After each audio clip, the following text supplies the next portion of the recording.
નમસ્કાર, આપ જોઈ રહ્યા છો મંતવ્ય ન્યૂઝ અને હું છું આપની સાથે લખમા. ગુજરાત 87 માં આપનું સ્વાગત છે. બુલેટિનની શરૂઆત એક મહત્વના અને ખૂબ જ મોટા સમાચારોથી કરીશું, જેમાં રાજકોટ અગ્નિકાંડ મુદ્દે કાર્યવાહી તેજ કરી દેવામાં આવી છે. આરોપીઓના રિમાન્ડ પણ હવે મંજૂર થઈ ચૂક્યા છે.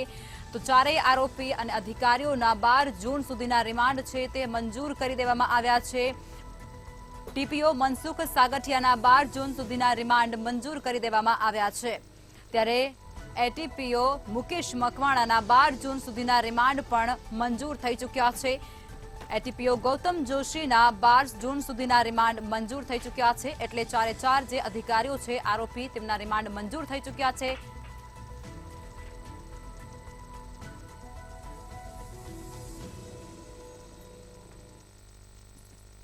અમિત શાહ પરિવાર સાથે સોમનાથ પહોંચ્યા છે. આ જાણકારી અત્યારે સામે આવી રહી છે. સમાચાર મળી રહ્યા છે જેની અંદર કેન્દ્રીય ગૃહમંત્રી અમિત શાહ પોતાના પરિવાર સાથે સોમનાથ પહોંચી ચૂક્યા છે. સાંસદ રાજેશ ચુડાસમા સહિત ધારાસભ્યોએ તેમનું સ્વાગત પણ કર્યું હતું અને તેઓ ત્યાં ઉપસ્થિત પણ રહ્યા હતા. અમિત શાહ સોમનાથ સર્કિટ હાઉસ ખાતે રાત્રિનું રોકાણ કરશે તેવી પણ જાણકારી મળી રહી છે. અમિત શાહ વહેલી સવારની આરતીમાં જોડાશે તે પ્રમાણેની વિગતો પણ જાણવા મળી રહી છે. આ સાથે જ ધ્વજારોહણ અને પૂજા અર્ચના બાદ બપોરે તેઓ સોમનાથ ખાતેથી રવાના થશે. તો કેન્દ્રીય ગૃહમંત્રી અમિત શાહ ગુજરાતમાં છે અને તેઓ સોમનાથ ખાતે પહોંચી ચૂક્યા છે. આ સાથે જ સાંસદ રાજેશ ચુડાસમા સહિત ધારાસભ્યોએ તેમનું સ્વાગત પણ કર્યું હતું અને તેઓ ખાસ ઉપસ્થિત પણ રહ્યા હતા. સાથે જ અમિત શાહ સોમનાથ સર્કિટ હાઉસ ખાતે રાત્રિ દરમિયાન રોકાણ કરશે તે પ્રમાણેની વિગતો પણ સામે આવી રહી છે, જેમાં અમિત શાહ વહેલી સવારની આરતીમાં જોડાશે.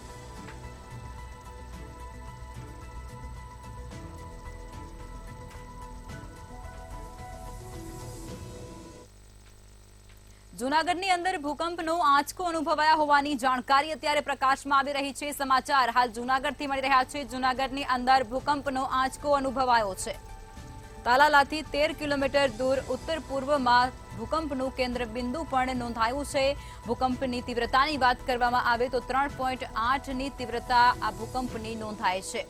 છેલ્લા એક મહિનામાં ભૂકંપની આ ચોથી ઘટના જૂનાગઢમાં બનવા પામી છે. આ જાણકારી મળી રહી છે, જેમાં ભૂકંપથી લોકો ઘરની બહાર દોડી આવ્યા હતા તે પ્રમાણેની પરિસ્થિતિ પણ ત્યાં જોવાઈ હતી. જૂનાગઢથી આ માહિતી સામે આવી રહી છે. જૂનાગઢમાં ભૂકંપનો આંચકો અનુભવાયા હોવાની વિગતો સામે આવી રહી છે, જે અંતર્ગત તાલાલાથી 13 કિલોમીટર દૂર ઉત્તર પૂર્વમાં ભૂકંપનું કેન્દ્ર બિંદુ પણ નોંધાયું હતું. આ સાથે જ ભૂકંપની 3.8ની તીવ્રતા પણ નોંધાઈ.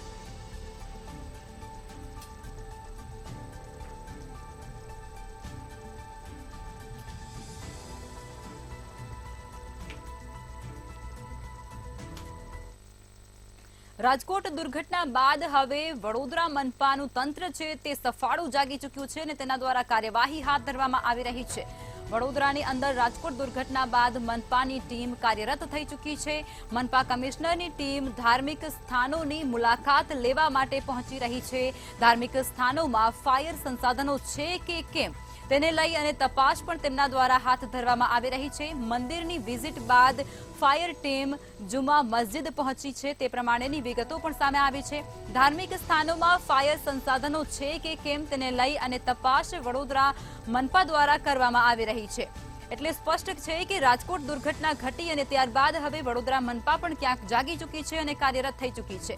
મનપા કમિશનરની ટીમ ધાર્મિક સ્થાનોની મુલાકાત લેવા માટે જઈ રહી છે અને ધાર્મિક સ્થાનોમાં ફાયર સંસાધનો છે કે કેમ, ફાયરને લઈને સેફટી છે કે કેમ તેને લઈ અને તપાસ હાથ ધરી રહી છે.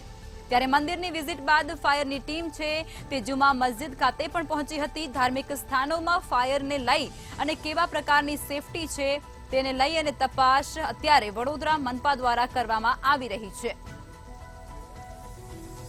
રાજકોટ અગ્નિકાંડ બાદ હવે વડોદરાનું તંત્ર પણ સફાળું જાગી ચૂક્યું છે. મનપા કમિશનરની ટીમ ધાર્મિક સ્થાનોની મુલાકાત લઈ રહી છે અને તે જગ્યાઓ પર ફાયરને લઈ અને કેવા પ્રકારના સંસાધનો છે, કેવા પ્રકારની સેફટી છે તેને લઈને તપાસ હાથ ધરવામાં આવી રહી છે. આ સાથે જ મંદિરની વિઝિટ કર્યા બાદ ફાયરની ટીમ છે તે જુમા મસ્જિદ ખાતે પણ પહોંચી હતી અને ત્યાં પણ તેમના દ્વારા ફાયરને લઈ અને સેફટીને લઈ અને તપાસ છે તે હાથ ધરવામાં આવી હતી. આ સમાચાર અત્યારે વડોદરાથી પ્રકાશમાં આવી રહ્યા છે, જેની અંદર હવે રાજકોટ દુર્ઘટના ઘટ્યા બાદ મનપા જાગી ચૂક્યું છે। મનપા કમિશનરની ટીમ છે તે ધાર્મિક સ્થાનોની મુલાકાત લઈ રહી છે અને તે જગ્યાઓ પર ફાયર સેફટીને લઈ અને તપાસ કરી રહી છે। રાજકોટ ગેમ ઝોનમાં આગ દુર્ઘટના થઈ ત્યારબાદ વડોદરા મહાનગરપાલિકા કમિશનરે ટીમ બનાવી છે, 14 ટીમ બનાવી છે અને વડોદરા શહેરમાં મોલ, ક્લાસીસ, થિયેટર તેમજ અન્ય કોમ્પ્લેક્સોની મુલાકાત ટીમ કરી રહી છે અને સાથે સાથે જે કોમ્પ્લેક્સ ક્લાસીસમાં ફાયરના સંસાધનો નથી તે કોમ્પ્લેક્સો સીલ કરી રહી છે। ગુજરાતમાં પ્રથમ વખત વડોદરા મહાનગરપાલિકા કમિશનરે વડોદરા શહેર ધર્મનગરી છે એટલે ભક્તોની એટલે ધર્મપ્રિય નાગરિકોની પણ ચિંતા કરી છે। વડોદરા મહાનગરપાલિકા કોર્પોરેશનની ટીમ પ્રથમ અટલાદરા સ્વામિનારાયણ મંદિર ખાતે પહોંચી હતી, ત્યારબાદ ફતેગંજ ખાતે આવેલા લાલ ચર્ચ પહોંચી હતી અને હવે વડોદરા શહેરની 100 વર્ષ જૂની ઐતિહાસિક મસ્જિદ ખાતે પહોંચી રહી છે। આપ સ્ક્રીન પર જોઈ રહ્યા છો fire station officer Amit Chaudhary અત્યારે વડોદરા શહેરની ઐતિહાસિક જુમા મસ્જિદ પહોંચ્યા છે। પહેલા આપણે મસ્જિદના મુસ્લિમ બિરાદરને પૂછીશું, શું કહો છો? વડોદરા મહાનગરપાલિકા કમિશનરે ધર્મનગરીમાં ધર્મના નાગરિકોની ચિંતા કરવા માટે ટીમ બનાવી અને ધાર્મિક સ્થાનોની વિઝિટ કરી રહ્યા છે, તમે એને કેવી રીતના જુઓ છો? બહુ સારી રીતે જોઈએ છે, સાથ સહકાર બધું આપી દઈએ, લોકોની ચિંતા છે એમને, વધારે સારી વાત છે આ તો યાર। એટલે મુસ્લિમ બિરાદર પણ એને આવકારી રહ્યા છે। ત્યારે આપણે ફાયર સ્ટેશન ઓફિસરને પૂછીશું, અમિતભાઈ આપણે આજે પ્રથમ અટલાદરા સ્વામિનારાયણ મંદિર, ત્યારબાદ ફતેગંજ, લાલ ચર્ચ અને હવે વડોદરા શહેરની જુમા મસ્જિદ પહોંચ્યા છે, અહીંયા આપણને શું ત્રુટિ લાગી છે અને શું સુધારો કરવાનો આદેશ આપ્યા છે? ખાસ તો દરેક જે ધાર્મિક સ્થળો છે ત્યાં પણ ભક્તોની પણ એક ચિંતા કરી છે માનનીય કમિશનર સાહેબ, એટલે જે સ્થળો પર જીવન સુરક્ષા ઉપર ખાસ ફોકસ કર્યું છે। એન્ટ્રી એક્ઝિટ, બહાર નીકળવાના રસ્તાઓ, અંદર પ્રવેશવાના રસ્તાઓ ચોખ્ખા હોય, સાફ સુથરા હોય।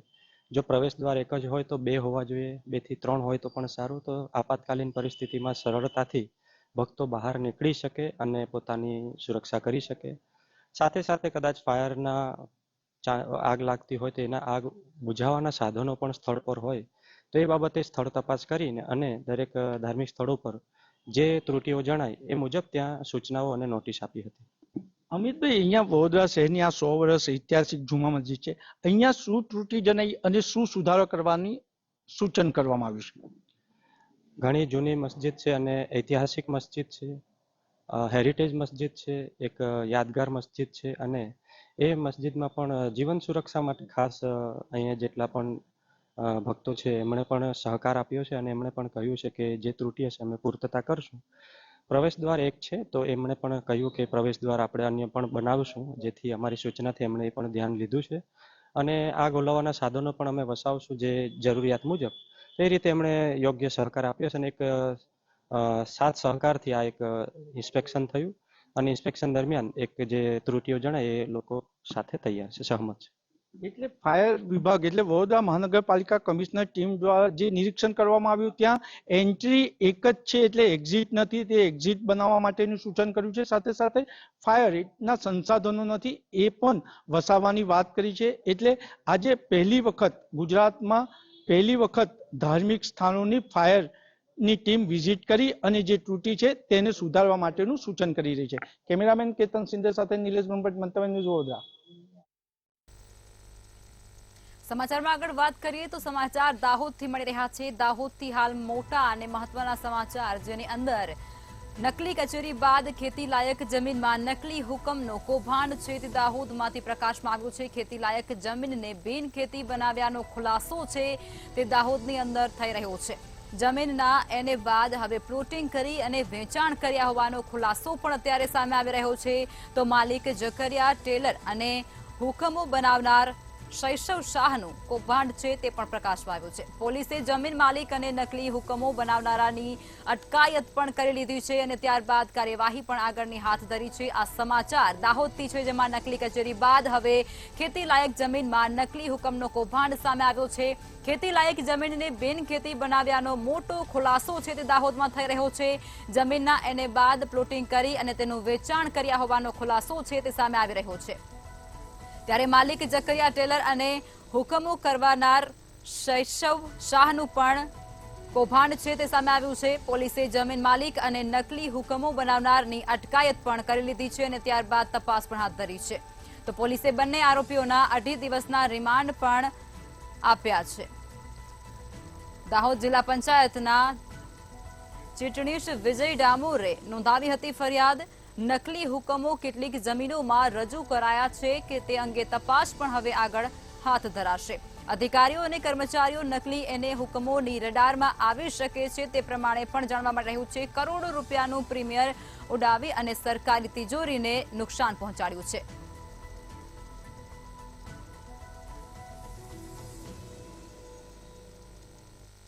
વલસાડની અંદરથી ફરી એકવાર ચેરના લાકડાની ચોરી ઝડપાય છે. સમાચાર હાલ વલસાડથી સામે આવી રહ્યા છે. વલસાડની અંદર ફરી એકવાર ખેરના લાકડાની ચોરી ઝડપાયા હોવાની જાણકારી સામે આવી રહી છે. વન વિભાગની ટીમે ખેરના લાકડા ભરેલી ગાડીને ઝડપી પાડી છે. વન વિભાગે ખેરના લાકડા અને ગાડીને કબજે કર્યા છે અને ત્યારબાદની તપાસ પણ હાથ ધરી છે. ગાડીમાંથી મોટી માત્રામાં ખેરના લાકડા મળી આવ્યા હોવાની જાણકારી પણ અત્યારે સામે આવી રહી છે.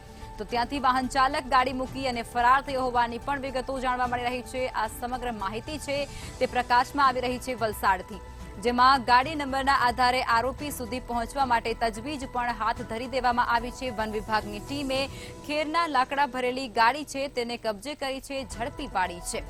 વન વિભાગે ખેરના લાકડા અને ગાડીને કબજે કરી આગળની તપાસ પણ હાથ ધરી છે.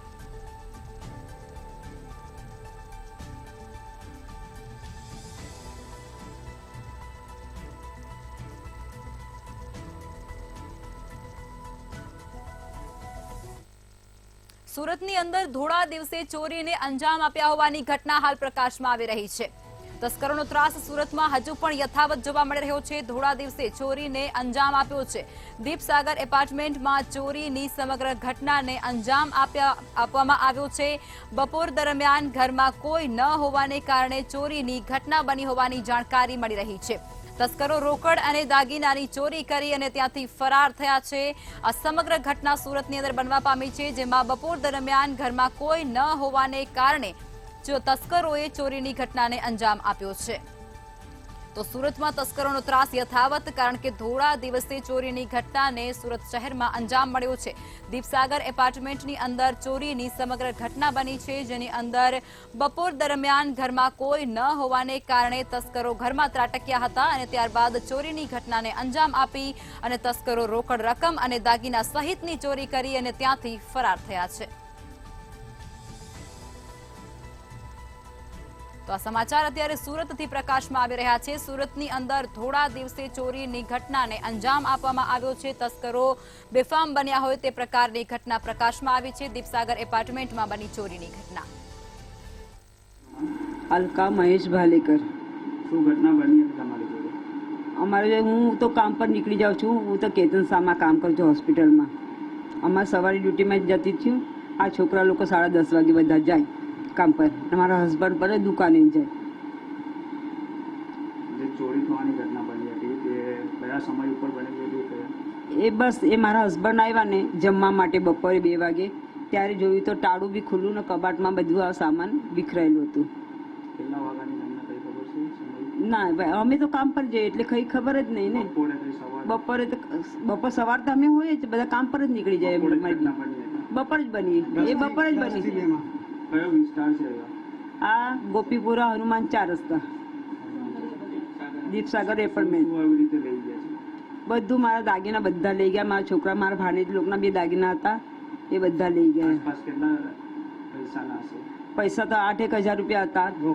રોકડા પૈસા તો 5,000 જ હતા ને પેલા 10-10 ના મંડળો 3 હતા, એટલે 3,000 પેલા હતા. સોનું. સુરતની અંદર એનડીપીએસ ગુનાના 2 આરોપી ઝડપાયા હોવાની વિગતો અત્યારે પ્રકાશમાં આવી રહી છે. સમાચાર હાલ સુરતથી મળી રહ્યા છે, જેની અંદર એનડીપીએસ ગુનાના 2 આરોપીઓને ઝડપી પાડવામાં આવ્યા છે. સુરતની અંદર ઘટના બની, જેમાં ગેરકાયદેસર ઓનેસ્ટી નામની 240 સિરપને પણ જપ્ત કરી લેવામાં આવી છે. સિરપનો ઉપયોગ નશા માટે કરવામાં આવતો હતો તે પ્રમાણેની જાણકારી પણ મળી રહી છે। ત્યારે નશાના આદિનોને આર્થિક લાભ અપાવવા માટે આ સિરપ આપવામાં આવતું હતું। આ સાથે જ સિરપનું વેચાણ કોને કરતા હતા અને ક્યાંથી લાવતા હતા તે અંગે પણ ચર્ચાઓ થઈ રહી છે। આ જાણકારી અત્યારે સુરતથી સામે આવી રહી છે, જેમાં ઉધના પોલીસે વધુ તપાસ આ સમગ્ર મુદ્દે અત્યારે હાથ ધરી દીધી છે। સિરપ ક્યાંથી આવે છે, કોને આપવામાં આવે છે તે અંગે પણ તપાસ કરાઈ રહી છે। ગેરકાયદેસર ઓનેસ્ટી નામની 240 સિરપને જપ્ત કરી છે। સિરપનો ઉપયોગ નશા માટે કરવામાં આવતો હતો તે પ્રમાણેની જાણકારી પણ સામે આવી રહી છે। નશાના આદિનોને આર્થિક લાભ માટે આપવામાં આવતું હતું આ સિરપ। સાથે જ સિરપનું વેચાણ કોને કરતા હતા અને ક્યાંથી લાવતા હતા તે અંગે પણ તપાસ। ઉધના પોલીસ સ્ટેશનના સર્વેલન્સ સ્ટાફના પોલીસ કર્મચારીને ઇન્ફોર્મેશન મળી હતી કે કોઈ વ્યક્તિ સિરપ લઈ અને પસાર થનાર છે અને તે લક્ષ્મીનારાયણ મંદિર છે જે ઉધનામાં બીઆરસી પાસે એની સામેની જાહેર રોડ પરથી આવનાર છે। આ બાબતે પોલીસે રેડ કરી હતી એનડીપીએસના જે કાર્યવાહી છે એ મુજબ, અને એમાં 240 બોટલ કોનેક્સ ટી નામની જે સિરપ આવે છે જે ગેરકાયદેસર રીતના એણે પોતાના પોઝિશનમાં રાખી હતી, એમાં એ લોકોને ધરપકડ કરી છે। આમાં અત્યારે જે પોલીસના હાથમાં આવ્યા છે એ 2 આરોપીઓ છે, જેમાં એકનું નામ સચિન ખત્રી અને એક ઋષિકેશ મુટેકર કરીને છે। સુરતની અંદર વધુ એક હત્યાની ઘટના પ્રકાશમાં આવી છે। હત્યાની ઘટનાને અંજામ આપ્યા હોવાની જાણકારી અત્યારે સુરતથી મળી રહી છે। સુરતમાં વધુ એક હત્યાની ઘટના સામે આવી છે। જાણકારી મળી રહી છે, જેની અંદર કરિયાણાની દુકાન ચલાવતા પિતા અને પુત્ર પર હુમલો કર્યા હોવાની માહિતી સામે આવી છે। સોસાયટીમાં રહેતા 2 ભાઈઓએ ચપ્પાથી જીવલેણ હુમલો કર્યા હોવાની માહિતી પ્રકાશમાં આવી છે। જે હુમલાની અંદર ઘટનામાં પુત્રનું સારવાર દરમિયાન મોત નીપજ્યું છે। તો આ ઘટનાના સમગ્ર સીસીટીવી ફૂટેજ પણ સામે આવી રહ્યા છે। આ સમગ્ર ઘટના સીસીટીવી કેમેરાની અંદર કેદ થઈ છે અને એ તમે સ્ક્રીન પર જોઈ શકો છો। પોલીસે બંને ભાઈઓ સામે હત્યાનો ગુનો પણ દાખલ કર્યો છે। પોલીસ દ્વારા આગળની કાર્યવાહી પણ હાથ ધરાઈ।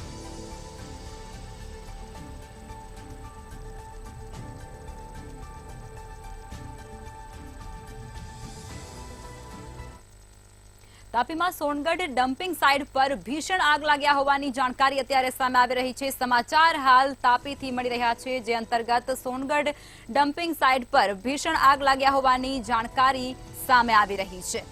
તો આગના કારણે ધુમાડાના ગોટે ગોટા આકાશમાં ઉડ્યા તે પ્રમાણેના દ્રશ્યો પણ સામે આવ્યા હતા। તો ગરમીના કારણે કે પછી કોઈએ ટીકડ કરી અને આગ લગાડ્યા હોય તે પ્રકારના અનુમાન છે તે સેવવામાં આવી રહ્યા છે। આગના ધુમાડાથી આસપાસમાં રહેતા લોકો પણ પરેશાન થયા હોય તે પ્રમાણેની જાણકારી મળી છે, પરંતુ ફાયર ફાઇટરની ગાડીઓ ઘટના સ્થળે પહોંચી ચૂકી છે તેઓને જાણકારી આપવામાં આવી છે અને તે સાથે જ ફાયર ફાઇટરો ઘટના સ્થળે પહોંચ્યા છે।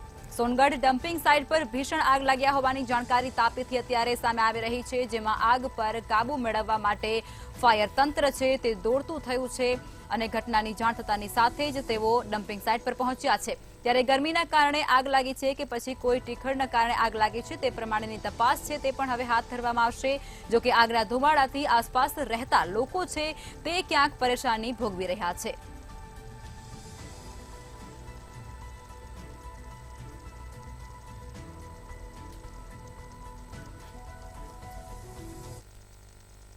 રાજકોટના જેતપુરથી આત્મહત્યા કર્યા હોવાની ઘટના પ્રકાશમાં આવી રહી છે। આ સમાચાર અત્યારે રાજકોટથી સામે આવી રહ્યા છે, જેની અંદર પ્રૌઢાએ ગળે ફાંસો ખાધો છે। જેતપુરની આ સમગ્ર ઘટના સામે આવી રહી છે। પ્રૌઢાએ અગમ્ય કારણોસર ઘરે ગળે ફાંસો ખાઈ અને પોતાનું જીવન ટૂંકાવ્યું છે। મૃતદેહને પોસ્ટમોર્ટમ અર્થે સરકારી હોસ્પિટલ ખાતે પણ તાત્કાલિક ખસેડવામાં આવ્યો છે। ત્યારે ઉદ્યોગનગર પોલીસ હોસ્પિટલ ખાતે પહોંચી હતી અને ત્યારબાદ આ સમગ્ર ઘટનાને લઈ અને પોલીસ દ્વારા તપાસ પણ હાથ ધરાઈ છે। તો રાજકોટના જેતપુરથી આ સમાચાર મળી રહ્યા છે, જેની અંદર એક પ્રૌઢ દ્વારા આત્મહત્યા કરવામાં આવી છે। ગળે ફાંસો ખાઈ અને તેઓએ પોતાનું જીવન ટૂંકાવ્યું છે। તો પ્રૌઢને અગમ્ય કારણોસર ઘરે ગળે ફાંસો ખાઈ અને પોતાનું જીવન ટૂંકાવ્યું હતું, પરંતુ ત્યારબાદ મૃતદેહને પોસ્ટમોર્ટમ અર્થે સરકારી હોસ્પિટલ ખાતે પણ લઈ જવામાં આવ્યો છે અને ત્યાં પોલીસ દ્વારા તપાસ હાથ ધરાઈ છે।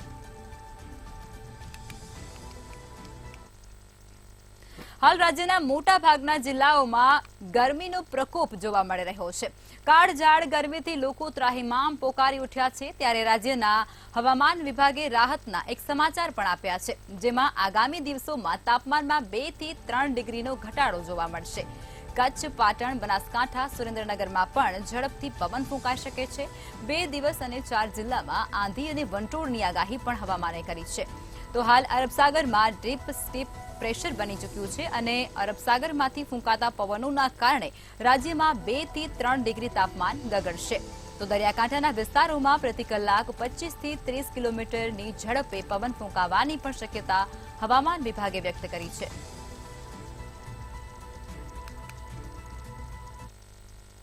અમદાવાદ મ્યુનિસિપલ હદ વિસ્તારમાં ગેરકાયદેસર 500 થી વધુ વૃક્ષ કાપવામાં બદલે બે એડ એજન્સીને ₹1 કરોડનો દંડ ફટકારવામાં આવ્યો છે. પોતાની જાહેર ખબરના બોર્ડ દેખાય એ માટે અમદાવાદ મ્યુનિસિપલ કોર્પોરેશન હદ વિસ્તારમાં ઝવેરી એન્ડ કંપની તથા ચિત્રા બી પબ્લિસિટી નામની બે એડ એજન્સીને દંડ ફટકારવામાં આવ્યો છે. આ મામલે ડીવાયએમસી આઈ.કે. પટેલનું નિવેદન પણ સામે આવ્યું છે. વૃક્ષો કાપતા કાર્યવાહી કરવામાં આવી રહી છે અને બંને એજન્સીઓને દંડ ફટકારવામાં આવ્યો છે. ત્યારે ગેરકાયદેસર વૃક્ષ કાપતા બંને એજન્સીને મ્યુનિસિપલ કોર્પોરેશને ₹50-50 લાખનો દંડ પણ ફટકાર્યો છે. કોર્પોરેશન અને એજન્સીઓ સામસામે આવી અને ચિત્રા બી પબ્લિસિટીનો વૃક્ષ ન કાપ્યાનો દાવો પણ કર્યો છે. અમે કોઈ દિવસ આવું કૃત્ય ન કરીએ તેવું એજન્સી દ્વારા પણ કહેવામાં આવ્યું છે. રજૂઆત મળેલી હતી કે કેટલીક એડવર્ટાઇઝિંગ એજન્સીઓએ એમને જે રોડ ઉપર કામ આપવામાં આવ્યું છે ત્યાં મોટી સંખ્યામાં એમને વૃક્ષો કાપ્યા છે. એટલે આ બાબતને ખૂબ ગંભીરતાથી લઈ અમદાવાદ મ્યુનિસિપલ કોર્પોરેશને બંને એજન્સીઓને એમને 50-50 લાખ રૂપિયાનો દંડ શું કામ ના કરવો અને જે જગ્યાએ જે ઝાડ છે એની જગ્યાએ મોટા 10-10, 12-12 ફૂટના ઝાડનું વાવેતર કરી અને વધારાના બીજા 2000 છોડનું એમની પાસેથી 2 વર્ષનું મેન્ટેનન્સ કેમ વસૂલ ના કરવું એવી એમને નોટિસ આપવામાં આવી છે. એકચ્યુઅલી અમે આવા ટેન્ડરો ભરીએ, પ્રાઇવેટમાં લગાડીએ અને અમે આવા કોઈ કૃત્ય કરવાના અમે કરતાય નથી ને કરવા માટે અમે કોઈ દિવસ અમે વિચારતા પણ નથી, કારણ કે અમે પર્યાવરણવાદી છીએ. એટલે અમારા આવા હેતુ હોય નહીં, આવા અમે કૃત્ય કરીએ નહીં અને અમે ભવિષ્યમાં કરીશું પણ નહીં. કોર્પોરેશને તો હવે એમની રીતે લખ્યું છે.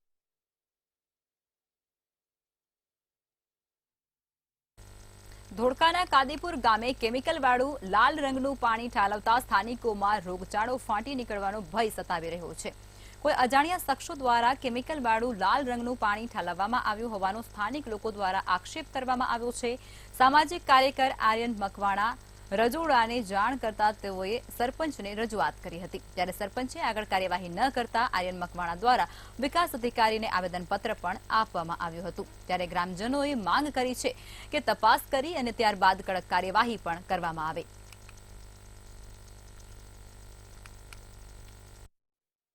ધોળકા તાલુકાના કાદીપુર ગામે રાત્રિ દરમિયાન જે આ કેમિકલયુક્ત પાણી છોડવામાં અમુક કંપનીઓ છોડવામાં આવે છે, જેની જાણ મને થતા ત્યાં સ્થળ મુલાકાત કરી અને સ્થળ મુલાકાત કરતા જાણવા મળ્યું છે કે રાત્રિ દરમિયાન કોઈ ટેન્કરો આવે છે અને ટેન્કરો દ્વારા આ કેમિકલયુક્ત પાણી છોડવામાં આવે છે. જેની જાણ મને થતા જ પંચાયતમાં જાણ કરી, પંચાયતમાં કોઈ જ પગલાં લેવામાં નથી આવતા. એના અનુસંધાનમાં આજે અમે ટીડીઓ સાહેબને અમે આવેદનપત્ર પાઠવવાના છીએ અને આ વિશે કડકમાં કડક કાર્યવાહી થાય એવી અમારી માંગ છે. રાજકોટ ગેમ ઝોન કાંડ બાદ વડોદરા કોર્પોરેશન સતત ત્રીજા દિવસે પણ કાર્યવાહી કરી રહ્યું છે. કોર્પોરેશનની ટીમોએ 661 મિલકતોમાં તપાસ કરી અને 575 જેટલી મિલકતોને સીલ કરી છે. અગાઉ હોસ્પિટલના બચાવમાં 115 જેટલી ભલામણ પણ તેઓને કરવામાં આવી હતી. ત્યારે મધ્ય ગુજરાત ભાજપના ડોક્ટર શેલના કન્વીનરે પત્ર પણ લખ્યો હતો. ત્યારે ભલામણ પત્ર લખનાર ડોક્ટરની જ હોસ્પિટલને નોટિસ આપવામાં આવી છે. ડોક્ટર મિતેશ શાહની સવિતા હોસ્પિટલને નોટિસ પાઠવી છે. મંતવ્યની ટીમ પહોંચી છે રિયાલિટી ચેક માટે.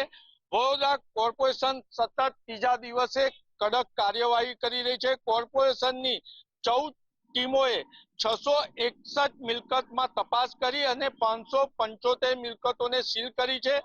ગેરકાયદેસર દબાણ કરેલ હોસ્પિટલ સામે કાર્યવાહી ન કરવાની ભલામણ કરનાર ડોક્ટરની હોસ્પિટલને જ મહાનગરપાલિકાએ નોટિસ પાઠવી છે. મંતવ્ય ન્યૂઝ પાસે મહાનગરપાલિકાને ગેરકાયદેસર દબાણ કરેલ હોસ્પિટલ સામે કાર્યવાહી ન કરવાની ભલામણ કરતો પત્ર પણ છે અને સવિતા હોસ્પિટલના સંચાલક જેને મહાનગરપાલિકાએ ફાયર ઇક્વિપમેન્ટ સંસાધનોમાં ત્રુટિ હોવાની નોટિસ પાઠવી છે, તે હાલ ઇન્ડિયન મેડિકલ એસોસિએશન વડોદરાના પ્રમુખ પણ છે. ભારતીય જનતા પાર્ટીના હોદ્દાની રૂએ સવિતા હોસ્પિટલ મહાનગરપાલિકા પર વારંવાર ગેરકાયદેસર દબાણો પર કાર્યવાહી કરતા રોકી રહ્યા છે અને આવો પત્ર પણ મંતવ્ય ન્યૂઝ પાસે મળ્યો છે. એટલે ગેરકાયદેસર બાંધકામ કરનાર હોસ્પિટલને રક્ષણ આપનારને જ મહાનગરપાલિકાએ નોટિસ પાઠવી છે.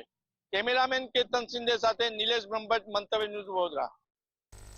સ્માર્ટ સિટી વડોદરામાં સ્માર્ટ વીજ મીટરનો વધુ એક છબરડો સામે આવ્યો છે. જેતલપુર ગામમાં 2 પંખા, ટ્યુબલાઇટ, ફ્રીજનું વીજ બિલ વિભાગે 13,45,000નું બિલ બજાવ્યું છે. ત્યારે ઇબ્રાહીમ ખાન પઠાણને 13,45,000નું બિલ બચતાની સાથે જ તેઓ બીમાર થયા હતા. સ્માર્ટ મીટર પહેલા જ 2 મહિનાનું વીજ બિલ 25,000 રૂપિયા આવ્યો હતો અને આ સાથે જ પરિવારમાં દીકરો ડ્રાઈવરની નોકરી કરી અને ગુજરાન ચલાવે છે.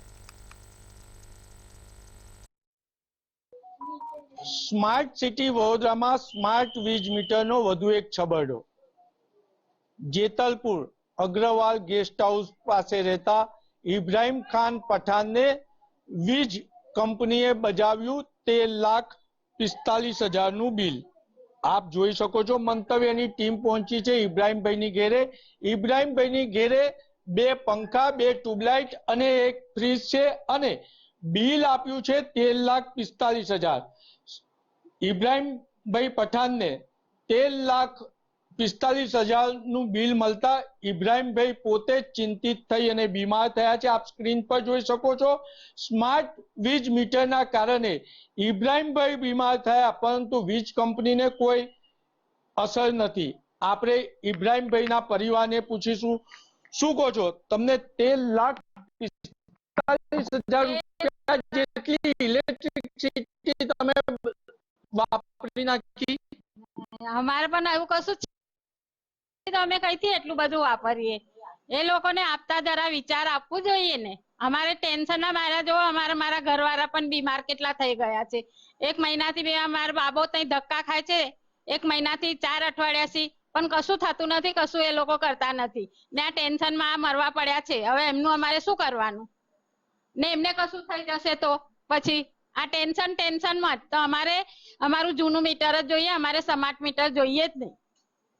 પરિવારના મોભી કહી રહ્યા છે કે સ્માર્ટ વીજ મીટરના કારણે ચિંતામાં એમના પતિ એટલે ઇબ્રાહીમભાઈ ખાન પઠાણ બીમાર થયા છે. આપણે અન્ય ગૃહિણી એમના પરિવારના પૂછીશું, શું કહો છો, 13,45,000 રૂપિયાનું તમે લાइट વાપરી નાખી? हमारे घर में कुछ ऐसा है ही नहीं, तो 2 पंखे, 1 ट्यूबलाइट है, 1 फ्रिज है, बस इतना सारा हमारा वपराश है ही नहीं. इतना सारा जीबी ने दे दिया हमारे को, हमारे को और टेंशन आ गया है. તમારા પરિવારમાં ગુજરાન કેવી રીતના ચાલે છે? 5 जन कमाने वाला है, लड़कियां है, हम 2 जने हैं ने 2 मानस છે. હવે એ જ જોવું રહ્યું કે વીજ કંપની કેટલું જલ્દી એમનું બિલ સુધારે છે, શું કાર્યવાહી કરે છે અને શું જે ગૃહિણી માંગ કરી રહી છે એ પ્રમાણે એમનું જૂનું મીટર પરત આપે છે ખરા? કેમેરામેન કેતન સિંધે સાથે નિલેશ બ્રહ્મભટ્ટ, મંતવ્ય ન્યૂઝ વડોદરા. તો આ સાથે જ બુલેટિન ગુજરાત 87માં અત્યારે બસ આટલું જ. નમસ્કાર.